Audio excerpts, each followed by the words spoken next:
From overnight icon to internet joke. From serving steaks to superstars to getting kicked out of stadiums like an overzealous fanboy.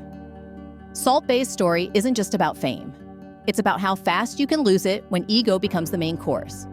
Because behind the gold-plated tomahawk steaks and viral salt sprinkles, there's a side of this story no one saw coming. One filled with lawsuits, burns, literally, and a toxic empire built on performance over people. So, how did Salt Bae go from beloved meme to being publicly banned by FIFA? And what happened inside his restaurants that had even his own staff turning against him? Let's go back to the start. Before he was Salt Bae, he was Nusret Gökçe, a kid born into poverty in a small Turkish village called Pashalı. With a father who worked in the mines and barely earned enough to put food on the table, Nusret had to grow up fast. By 13, he dropped out of school and started working at a butcher shop in Istanbul. The hours were brutal. 13-hour shifts, no days off, no safety net. But for Nusret, it wasn't just a job. It was an obsession. Meat wasn't just something you cooked. It was something you respected. As the years passed, he worked at steakhouses across Turkey, learning everything he could. But he knew that if he wanted to build something big, he'd have to think bigger. In 2007, with no backing and no safety net, he took out a $3,400 loan. But instead of spending it on a restaurant, he used it to travel. Argentina, the US, across the Middle East, he studied how the world's best prepared and served meat. 3 years later, in 2010, he came back to Istanbul and opened a tiny steakhouse. Just 8 tables, a few staff, but what he lacked in scale, he made up for with flair. That flair caught the attention of Turkish billionaire Ferit Şahenk, who was so impressed, he invested. The partnership helped Nusret open locations across the Middle East. But that wasn't even close to the turning point. On January 7th, 2017, Nusret uploaded a video of himself slicing meat, wearing a tight white shirt, dark sunglasses, and finishing it off with a dramatic flourish. A backward flick of the hand, sprinkling salt down his forearm. The internet exploded. Memes, skits, Halloween costumes, athletes doing his move in celebration. In a matter of days, he wasn't just Nusret anymore. He was Salt Bae. It was meme magic, and he ran with it. Riding the viral wave, Salt Bae expanded rapidly. New York, London, Dubai. His restaurants weren't just restaurants. They were experiences. The menu? Outrageous. A single dessert, $25. Red Bull? $10. A gold-covered tomahawk steak? $1,800. It didn't matter that the prices were absurd. People didn't come for the food. They came to see Salt Bae sprinkle salt in real life, maybe snap a selfie, and walk away with bragging rights. Week after week, celebrities flooded in. He was rubbing shoulders with sports legends, musicians, actors, influencers.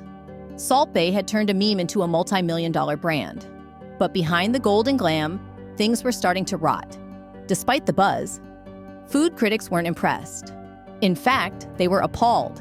Salt Bae's London steakhouse was ranked in the bottom third of the city on TripAdvisor, with hundreds of reviews calling it overpriced garbage, the biggest scam in London, and more theater than taste. Even worse, his New York burger joint was slammed as the worst restaurant in the city. Critics called the food tough, bland, and a public ripoff. So how did Salt Bae respond to the backlash? He doubled down. He wasn't apologizing, he was flexing. Salt Bae began posting receipts, literal restaurant bills showing customers spending over $100,000 in a single night. He wasn't selling food anymore. He was selling himself. "I'm an inspiration to kids," he said. "Now, they want to be butchers because of me." And it wasn't just talk. His Instagram was filled with slow-mo shots of him walking shirtless, posing like a model, and living like an A-list celebrity. But while the world was watching his carefully curated life, something terrible was happening behind the scenes. In September 2018, a fire stunt at his Istanbul location went horribly wrong. Meant to impress guests, the flames shot out of control, burning 4 people, including Czech influencer Tinush Třešničková. She suffered third-degree burns over 35% of her body. Months in the hospital. Permanent damage. Her life changed forever. Salt Bae? No apology, no statement, nothing. He acted like it never happened. But that wasn't even the most controversial thing he did that month. Just weeks later, Venezuelan President Nicolas Maduro, yes, that Maduro, visited Salt Bae's restaurant. The dictator dined on luxury meat while his country starved.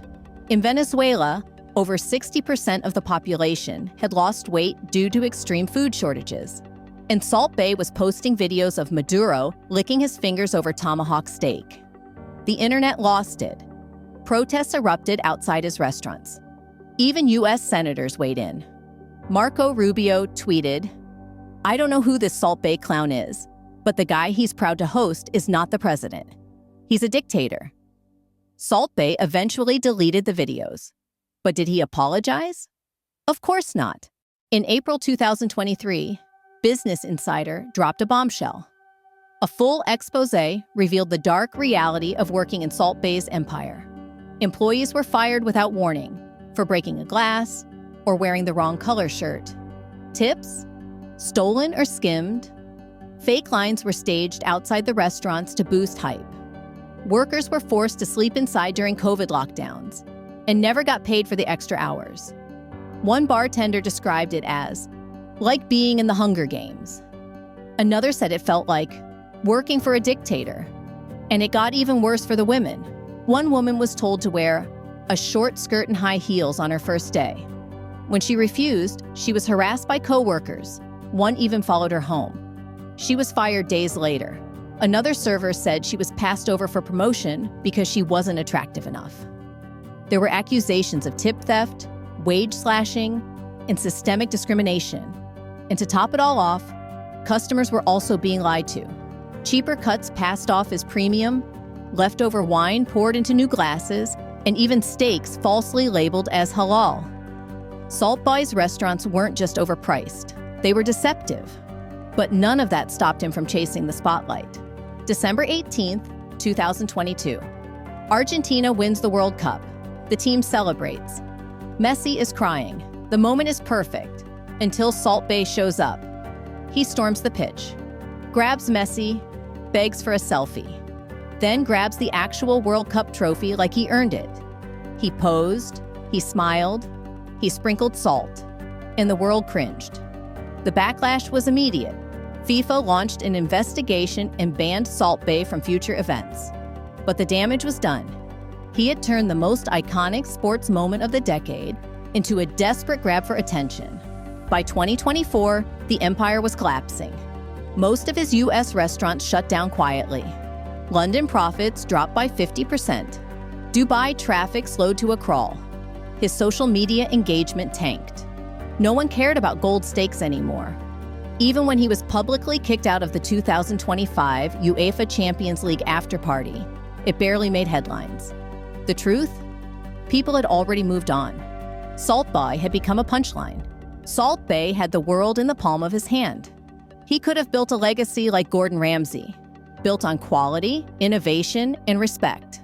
Instead, he built a house of salt. And when the storm came, it crumbled.